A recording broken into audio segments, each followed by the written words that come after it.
Hello साथियों, स्वागत है आपका कंपटीशन वाला यूट्यूब चैनल पर। आज हम लोग कोशिका या सेल से संबंधित प्रश्नों को करेंगे और ये सेल से संबंधित प्रश्न आप चाहे एसएससी का एग्जाम दें, रेलवे का एग्जाम दें या किसी भी अन्य कॉम्पिटेटिव एग्जाम का एग्जाम देंगे तो कोशिका से संबंधित प्रश्न जरूर बनते हैं। तो आज हम लोग कोशिका से संबंधित उन्हीं प्रश्नों को करेंगे जो एनसीईआरटी से रिलेटेड है।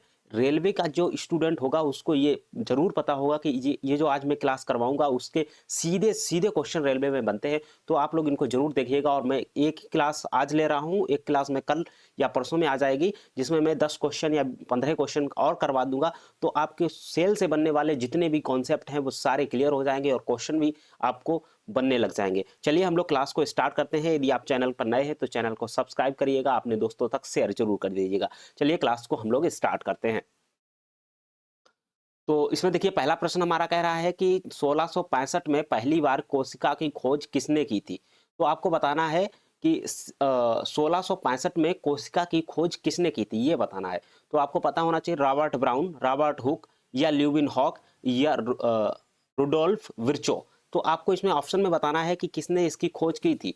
तो आपको पता है रॉबर्ट हुक ने सबसे पहले कोशिका की खोज की थी 1665 ईस्वी में। लेकिन वो कोशिका कैसी थी? मृत कोशिका की खोज की थी। देखिए उन्होंने अपने बनाए माइक्रोस्कोप से कार्क अर्थात पेड़ की छाल, ये देख रहे हैं आप पेड़ की छाल, ये के टुकड़ों में इसे देखा था। तो इस प्रकार की कोशिका उन्होंने देखी थी। ये जो आप चित्र देख रहे हैं इस प्रकार की कोशिका उन्होंने कार्क जो है वो पेड़ की छाल पर देखा था। उन्होंने मधुमक्खी के छत्ते जैसी संरचना देखी। देखिए ये छोटे छोटे डॉट इसमें दिख रहे हैं ना, तो ये एक मधुमक्खी के छत्ते जैसी संरचना दिख रही थी।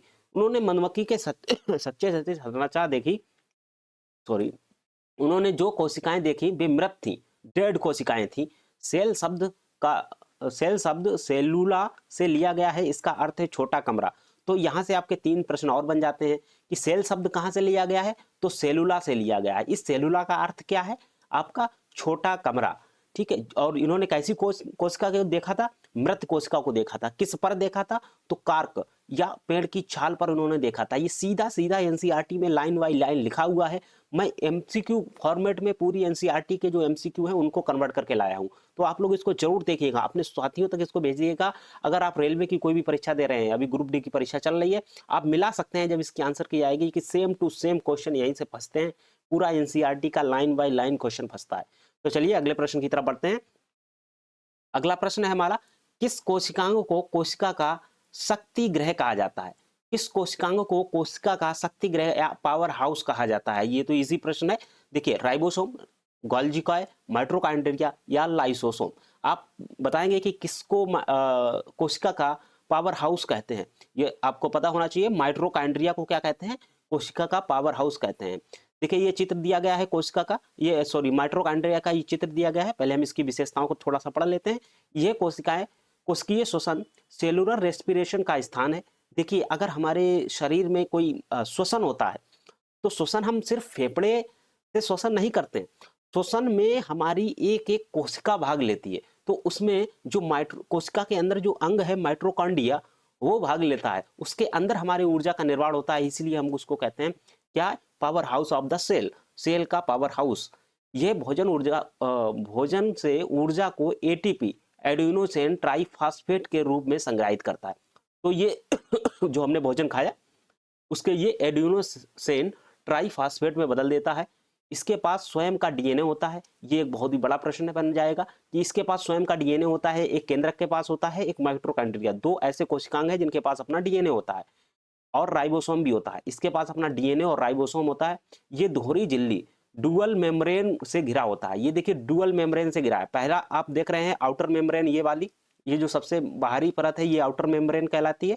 इसके बाद देखिए ये वाली जो दिख रही है ये इनर मेम्ब्रेन है, ये इनर मेम्ब्रेन है, ये आउटर मेम्ब्रेन है।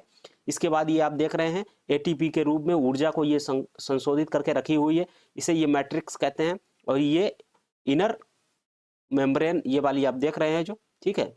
और ये इंटर मेम्ब्रेन स्पेस है, इंट्रा मेम्ब्रेन स्पेस है जो कि बाहरी और आउटर के बीच का स्पेस है, ठीक है। तो चलिए अगले प्रश्न की तरफ बढ़ते हैं। अगला प्रश्न है, कोशिका की आत्मघाती थैली किसे कहा जाता है? तो कोशिका की आत्मघाती की थैली किसे कहा जाता है? बहुत ही अच्छा प्रश्न है।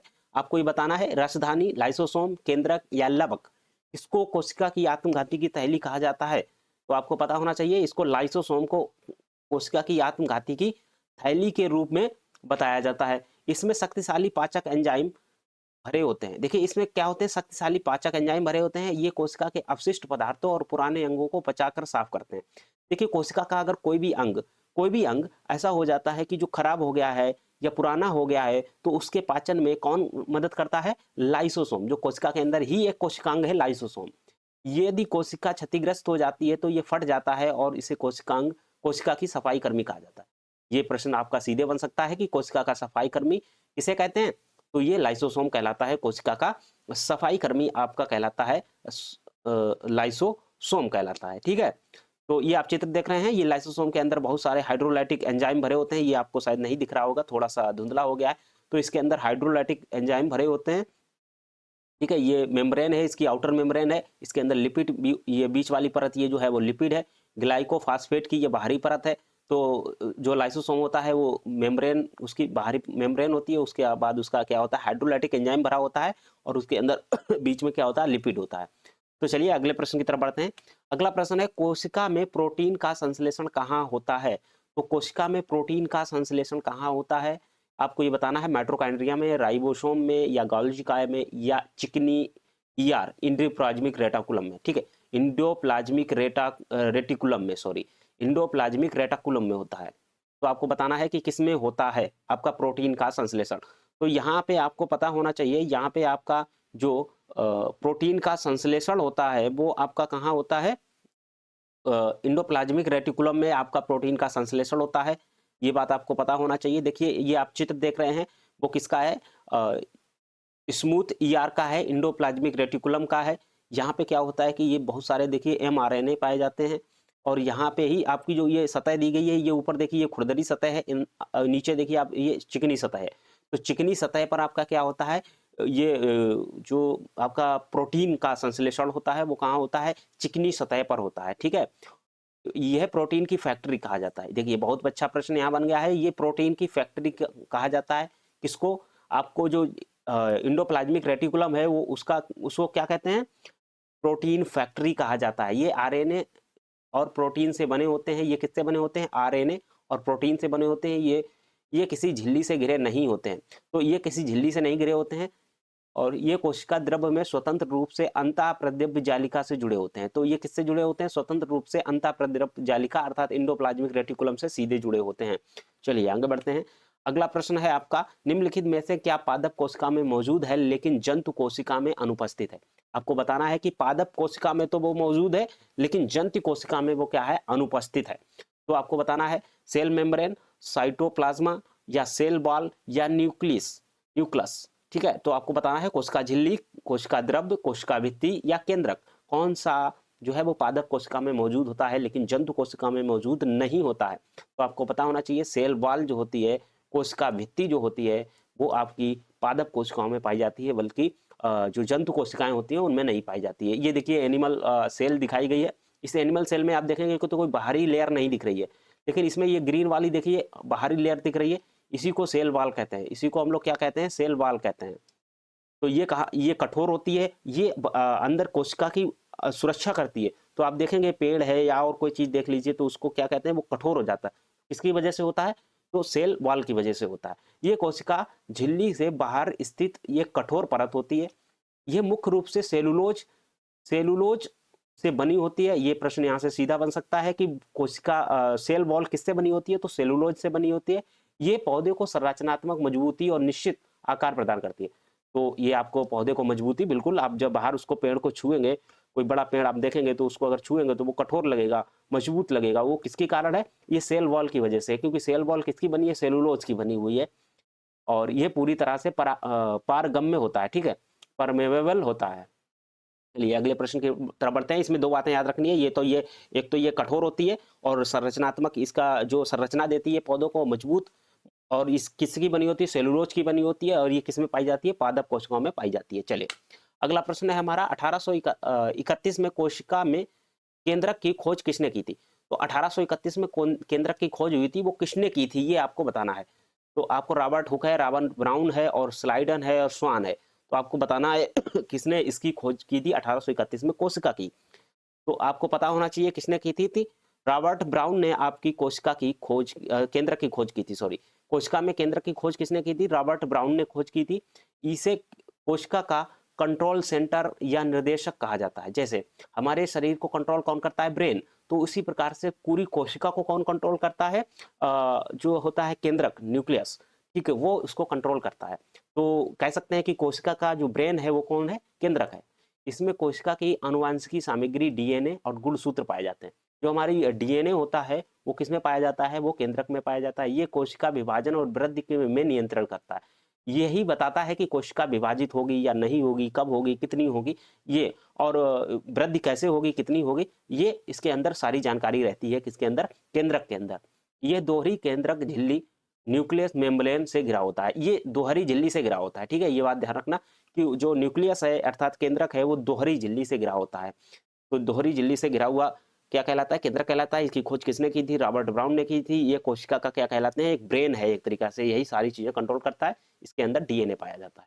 चलिए आगे प्रश्न है हमारा, कोशिका की रसोई नाम किसे दिया गया है? ठीक है, कोशिका की रसोई नाम किसे दिया गया है? तो कोशिका की जो रसोई, किचन नाम किसे दिया गया है? कोशिका का कौन सा अंग है जिसे किचन नाम दिया गया है या रसोई नाम दिया गया है? तो क्लोरोप्लास्ट, माइटोकॉन्ड्रिया, राइबोसोम, गोल्जी काय। आपको बताना है कि किसे एक रसोई नाम दिया गया है। तो आपको पता होना चाहिए कि रसोई नाम किसे दिया गया है। तो ये क्लोरोप्लास्ट को आपका क्या दिया है? रसोई नाम दिया गया है। क्योंकि खाना बनता है हमारे घर में, खाना कहाँ बनता है? किचन में बनता है। उसी प्रकार से पौधे में भोजन कहाँ बनता है या ऊर्जा कहाँ बनती है? तो वो क्लोरोप्लास्ट में बनती है। यह केवल पादप कोशिकाओं में और कुछ शैवालों में पाया जाता है। ये क्लोरोप्लास्ट सिर्फ पादप कोशिकाओं में और कुछ शैवाल हैं ऐसे जिनमें पाया जाता है। इनमें क्लोरोफिल नामक हरा वर्णक पाया जाता है। तो इसमें क्या होता है? क्लोरोफिल नामक हरा वर्णक पाया जाता है। यह प्रकाश संश्लेषण फोटोसिंथेसिस द्वारा भोजन बनाता है। बिल्कुल माइटोकॉन्ड्रिया की तरह इसका भी एक अपना डीएनए और राइबोसोम होता है। तो इसके अंदर भी अपना डीएनए और राइबोसोम होता है।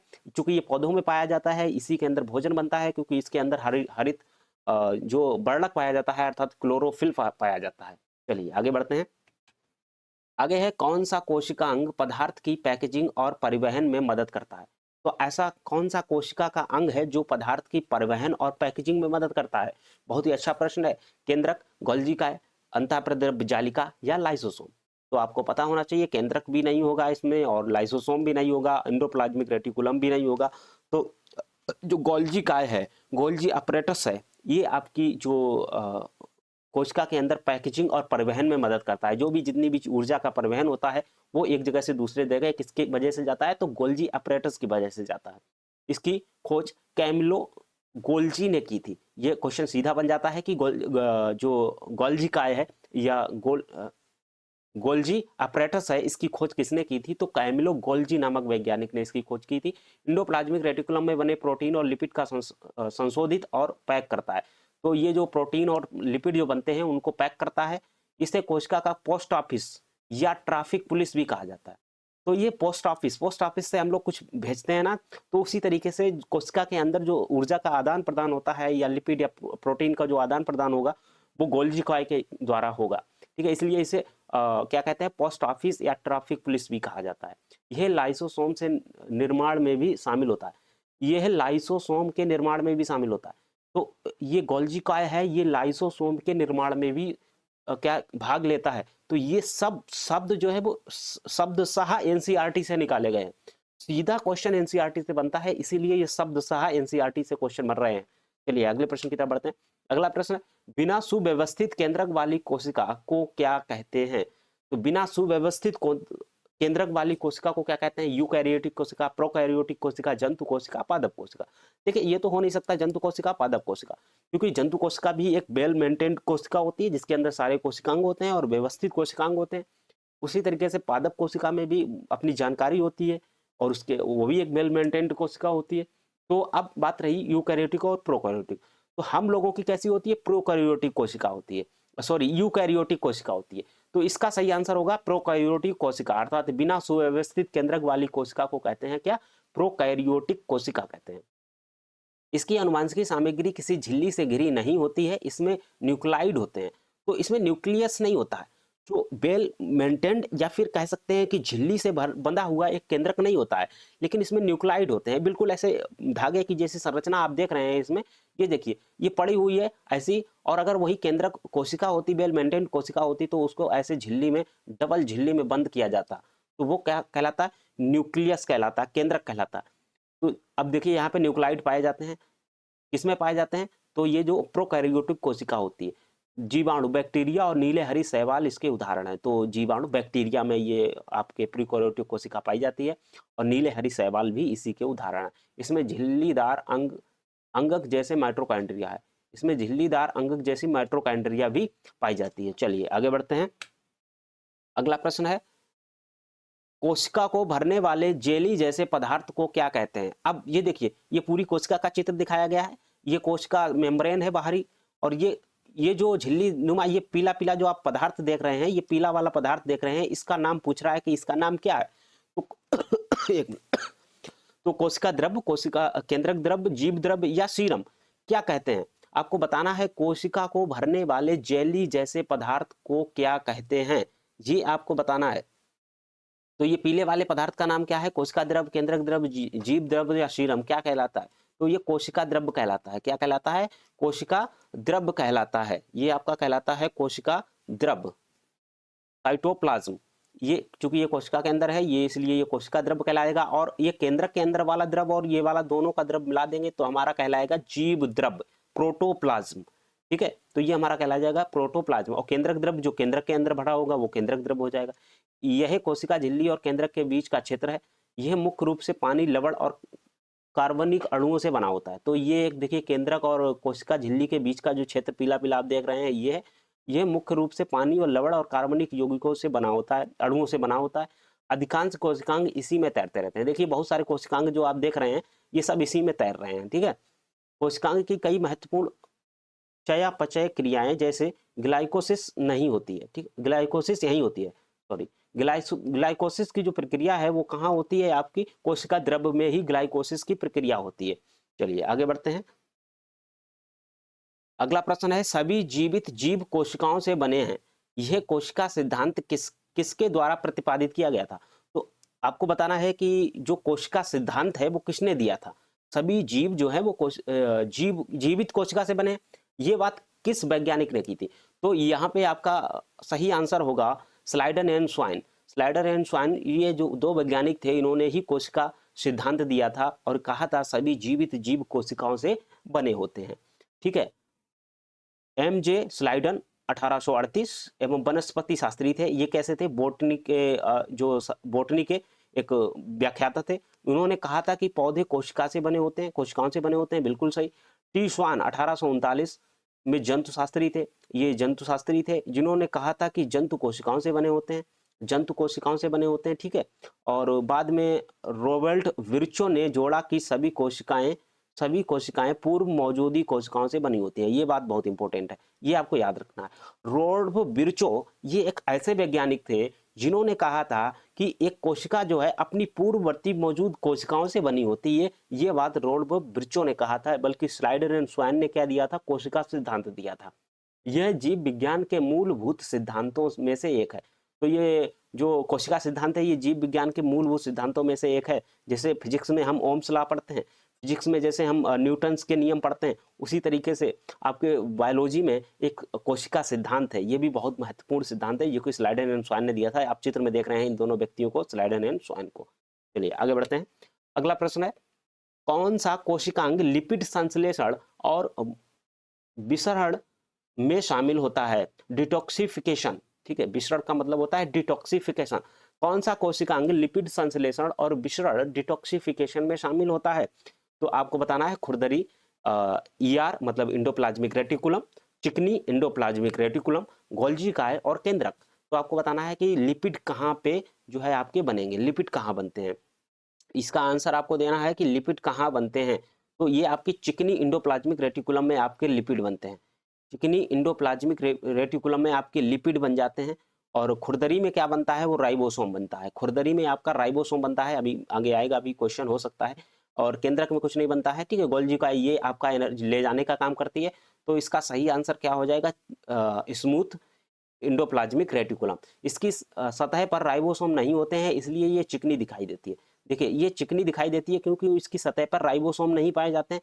ये वसा या लिपिड के अणुओं का निर्माण करती है, ये लिपिड या वसा के अणुओं का निर्माण करती है। ऐसे मान के चलिए वसा या लिपिड कैसा होता है, चिकना होता है, तो वो कहाँ बनेगा, चिकनी सतह पर ऑब्वियसली।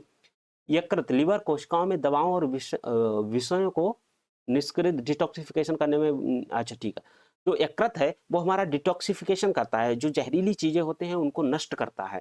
तो वहां पे भी ये कोशिकाएं पाई जाती हैं, कौन सी, स्मूथ एंडोप्लाज्मिक रेटिकुलम। ये मांसपेशियों की कोशिकाओं में कैल्शियम आयनों का भंडारण करती है। तो ये अगर हमारी मांसपेशियां हैं, मसल्स हैं, उनमें कैल्शियम का जो कैल्शियम आयन है उनका भंडारण उनको वहां पर पहुंचाने का काम करती है। चलिए आगे बढ़ते हैं। अगला प्रश्न है गुणसूत्र क्रोमोसोम किसके बने होते हैं, ठीक है। क्रोमोसोम किसके बने होते हैं ये आपको बताना है। तो डीएनए और प्रोटीन के, आरएनए और लिपिड के, डीएनए और शुगर के, केवल प्रोटीन के। तो आपको बताना है कि क्रोमोसोम किसके बने होते हैं, क्रोमोसोम किसके बने होते हैं। तो आपको पता है केवल प्रोटीन के तो नहीं होगा, शुगर का ऐसा कोई हमने नाम बताया भी नहीं है। आरएनए और लिपिड, आरएनए और लिपिड के नहीं, आरएनए से नहीं बने होते हैं, ये डीएनए और प्रोटीन के बने होते हैं। कौन होता है, डीएनए और प्रोटीन के क्या बने होते हैं, क्रोमोसोम। क्रोमोसोम अर्थात गुणसूत्र। ये देखिए ये गुणसूत्र का ये एक वो दिखाया गया है, ये कोशिका है, कोशिका में अगर देखेंगे तो ये आपका क्रोमोसोम कहलाएगा, ये आपका क्या कहलाएगा, क्रोमोसोम कहलाएगा, ठीक है, ये वाला भाग। और ये देखिए ये कोशिका विभाजन के दौरान केंद्रक में धागे जैसी संरचना के रूप में दिखाई देते हैं। ये देखिए धागे जैसी संरचना आप देख रहे हैं, तो ये धागे जैसी संरचना में दिखाई देते हैं। इनमें आनुवांशिक जानकारी होती है जो माता पिता से संतान में जाती है।